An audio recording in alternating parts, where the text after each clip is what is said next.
Rohit ಶರ್ಮಾಗೆ Mumbai Indians ತಂಡದಿಂದ ಅವಮಾನ. ರೋಹಿತ್ ಶರ್ಮಾ ಭಾರತ ತಂಡದ ಶ್ರೇಷ್ಠ ನಾಯಕರಲ್ಲಿ ಒಬ್ಬರು ಎನಿಸಿಕೊಂಡಿರುವ ಕ್ರಿಕೆಟಿಗ.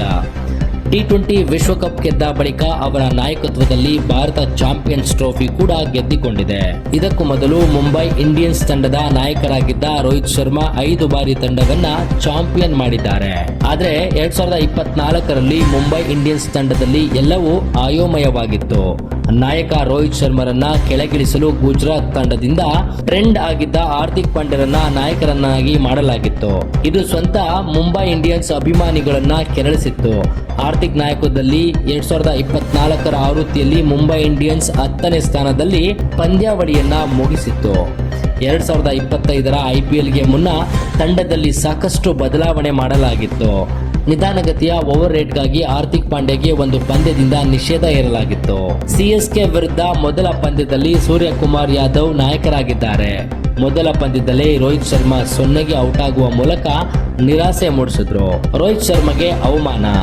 CSK ವಿರುದ್ಧ ಪಂದ್ಯದಲ್ಲಿ ರೋಹಿತ್ ಶರ್ಮಾ 0ಗೆ ಔಟ್ ಆದ ಬಳಿಕ ಫೀಲ್ಡಿಂಗ್ ವೇಳೆ ನಾಯಕ ಸೂರ್ಯಕುಮಾರ್ ಯಾದವ್ ಅವರನ್ನ ಹೊರಗೆ ಕೂರಿಸಿದ್ರು.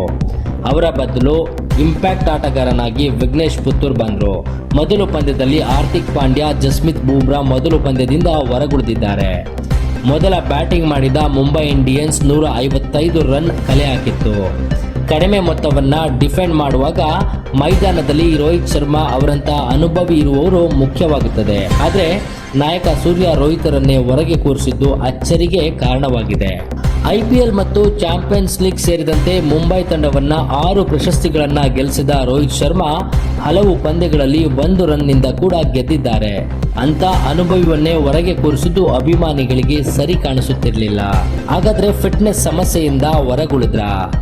ಫಿಟ್ನೆಸ್ ಕಾರಣದಿಂದ ರೋಹಿತ್ ಶರ್ಮರನ್ನ ಹೊರಗಡೆ ಇಡಲಾಯಿತು ಎನ್ನುವ ಪ್ರಶ್ನೆಗೆ ಸರಿಯಾದ ಉತ್ತರವಿಲ್ಲ. ರೋಹಿತ್ ಶರ್ಮಾ ಚಾಂಪಿಯನ್ಸ್ ಟ್ರೋಫಿಯಲ್ಲಿ ಅತ್ಯುತ್ತಮವಾಗಿ ಫೀಲ್ಡಿಂಗ್ ಮಾಡಿದ್ದಾರೆ, ನಾಯಕತ್ವ ನಿಭಾಯಿಸಿದ್ದಾರೆ. ಅವರ ಅನುಭವವನ್ನ ಸೂರ್ಯಕುಮಾರ್ ಯಾದವ್ ಬಳಸಿಕೊಳ್ಳಬಹುದಿತ್ತು, ಆದರೆ ಹೊರಗಿಟ್ಟರು. ರಯನ್ ರಿಕಲ್ವನ್ ಮತ್ತು ರಾಬಿನ್ ಮಿಂಚ್ ಇಬ್ಬರು ವಿಕೆಟ್ ಕೀಪರ್ ಆಡಿದರು. ಇಬ್ಬರಲ್ಲಿ ಒಬ್ಬರನ್ನ ಹೊರಗಿಡುವ ಅವಕಾಶವಿದ್ದರೂ ರೋಹಿತರನ್ನ ಹೊರಗಿಟ್ಟಿದ್ದಾರೆ. ಇದೊಂದು ವಿಚಿತ್ರ ನಿರ್ಧಾರ. ತಂಡದಲ್ಲಿ ಎಲ್ಲವೂ ಸರಿಯಿಲ್ಲ ಎಂದು ಅಭಿಮಾನಿಗಳು ಅನುಮಾನವನ್ನ ವ್ಯಕ್ತಪಡಿಸುತ್ತಿದ್ದಾರೆ. ಮತ್ತಷ್ಟು ಸುದ್ದಿಗಳಿಗಾಗಿ ನೋಡ್ತಾ ಇರಿ ಪಬ್ಲಿಕ್ ನ್ಯೂಸ್ 24x7. ಇದು ಸತ್ಯದ ಧ್ವನಿ.